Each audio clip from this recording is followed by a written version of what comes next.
What's going on, guys? It's Unknown Player here, and today we've got some brand new gameplay from the Rise of Iron expansion to Lakova. We've got some new raid gameplay and one of the bosses, new exotics, areas, enemies, and just plenty of stuff to look forward to. So we've got a lot of info to talk about. I'm beyond excited for this expansion, it goes out saying, and it's definitely what Destiny fans have been waiting for pretty much since the start of the Taken King, and I'm so glad we've got something big to look forward to once again. So we're going to start with a basic overview of the expansion, and then we're going to hop deep into the trailer and break down every single detail I can find. And of course, expect a load of videos on the channel over the coming weeks and during E3. Anything Rise of Iron news, I've got you guys covered, so make sure you're subscribed to the channel and you don't miss out my future content.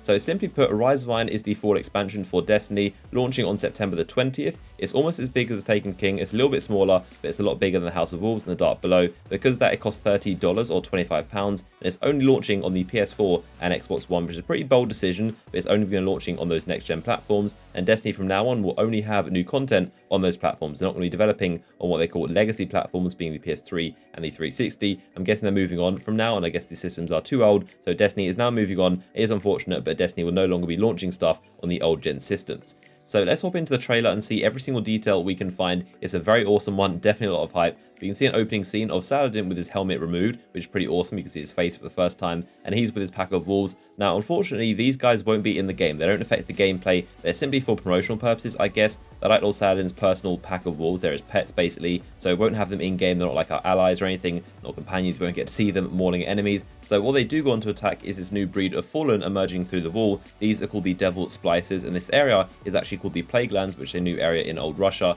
There's some kind of technology which is called Siva, which these Devil Splices have hacked into, and they've actually managed to use it for their personal gain, and that is why they look different. They've got slight alterations in their weapons, and their actual enemies we're going to be facing will have variations based on Siva, and this is an example of it right here with the triangles. It's very similar to the stuff we saw with the War Mines and also the HD feedback feints and the Sleeper Simulant. It's very similar to that, and this is some very, very weird technology. It looks awesome. The art design of this is incredible, and I definitely cannot wait to walk into this structure across this awesome looking bridge. Once inside, we can see a look at this Warlock and his awesome looking armor, and he's looking at what appears to be the core of some kind of mutation or infection of this Siva technology. In this next frame, we can see what appears to be a strike boss and the arena in which you fight a strike boss, and this guy is actually called the Mechanist or the Mechanist, and this dude is a very, very intimidating looking, very similar to Tanix in terms of the robotics and the different like prosthetics he's got, and that seems to be the main theme of the Devil Splicers, fusing flesh and also technology with robotics.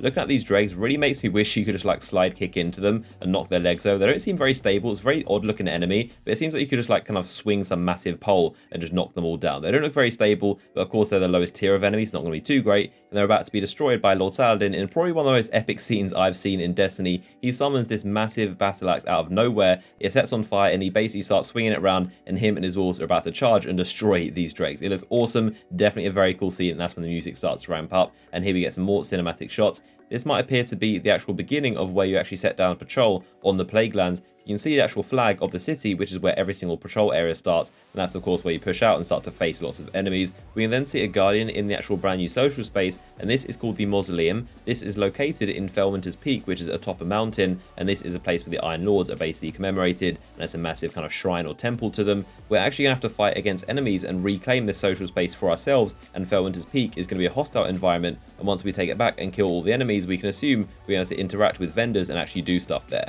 We then get 3 different shots of Guardians wearing different armor sets. The first one is the Warlock wearing this Viking themed gear. We then get to see the Titan wearing what seems to be gear inspired off of the Siva tech, and it's that red kind of Sleeper Simulant and ACD feedback fence type of gear. Very interesting and very futuristic. And the Hunter, believe it or not, is wearing the new Trials of Osiris gear, looking really awesome. Cannot wait to get more into this. The Trials armor is always so well designed, I definitely want to see what the weapons and armor look like this time around in Year 3. The next part of the trailer is themed off of the raid, and we get quite a bit of gameplay footage and little snippets to see what the raid is going to be about. So you can see one section where all 6 Guardians are basically running across the top of the wall, and we also see 6 Guardians running across a bridge. We then get to see them on top of the wall once again, this time fighting a massive mechanical robot thing with a ton of different weapons and a lot of different armor on it. At one point, the Guardians seem to turn around and simply run away from it, so that might be one of the mechanics of this boss fight, where you simply have to just run away and survive for long enough until the weapons stop firing, and then maybe you can turn around and find a weak point to destroy the machine. These weapons that are in the Guardians' hands appear to be exotic weapons, not 100% sure, but they definitely seem like it, and they're very unique. They've also been spotted on the Bungie website, and they look very special. They're definitely very different to a lot of the legendary weapons you'd expect. They seem altered in some way. This scout rifle is an Omlon scout rifle, but it seems to be modified with that Siva tech, and also this fusion rifle, which is blue and orange, looks very unique as well. We get to see a sparrow being used on the Plague Land, so unlike the Dreadnought, we can actually use our sparrows here and ride around. So hopefully it's going to be massive in terms of scale, and there's actually a lot to explore here. This is the first look at that scout rifle that I mentioned, which seems to be exotic. It definitely looks a bit more unique than a legendary weapon. And finally, we get to see the Yalahorn Year 3. I made a separate video on that, which I'll link in the description, talking more details about that. That is a pre-order bonus, and if you order the game, you'll get a special iron version, which is basically black and silver. The original version is also earnable in-game, the original gold one, and that is coming back with the Rise of Iron. This is the first look at the weapon again, and there's also finally the closing shot of the battle axe, the massive golden flaming battle axe. We're just slamming down on some fallen, and I really like that in itself, the fact there aren't just the devil splices in this Plaguelands era. There are also the classic House of Devils and the classic Fallen we know and love, with the easy enemies like the dregs and the shanks. Of course, the devil splices are actually a faction and a part of the House of Devils as a whole, so that seems to be the main enemy we're going to be facing in this area.